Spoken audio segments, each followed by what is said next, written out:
कचेरी स्थित Shaolin कुफु उषु association ठारे मार्शल आर्ट रो किंबदंती पुरुष ब्रुस्ली को 84तम जन्मदिवस पालन करा जायथिला। एही अवसर छात्र छात्री मानक उपस्थिति रे मुख्य अतिथि भाव में लजपत राय आईन महाविद्यालय अध्यक्ष प्रोफेसर डॉक्टर विजयानंद बेहेरा योगदान करी ब्रुस्ली को 84तम जन्मदिवसर स्वतंत्र जन्मदिन केक को काटिथिले। एही अवसर में कचेरी स्थित जिला जुडो हल को सुंदर भाव में सुसज्जित करा जायथिला।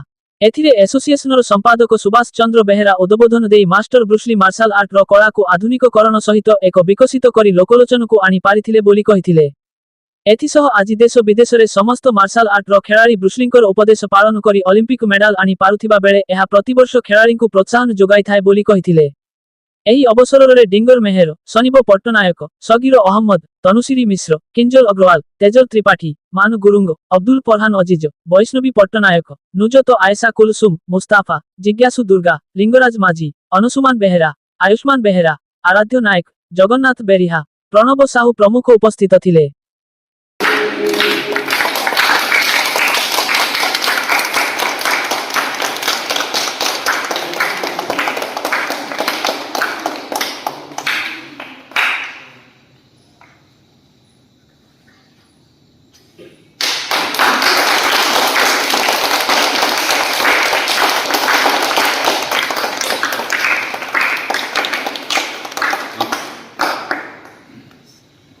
बर्तमान आम सार को रिक्वेस्ट करूँ ब्रुस्ली संभाले अवदान डिसअप कर।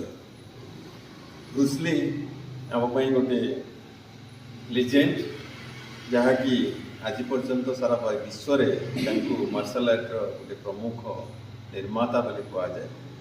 आधुनिक पृथ्वी रे ब्रुस्ली योगदान अन्यतम।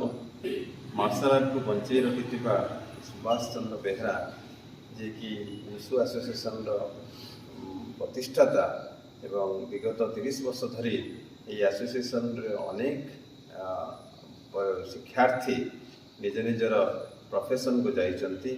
एई वुशु एसोसिएशन आनुकूल्य रे अनेक प्रोग्राम होइछि एवं आमे आशा करू ब्रुस्ली अवदान को आगे नवा पई समस्त चेष्टा जारी रहिबो।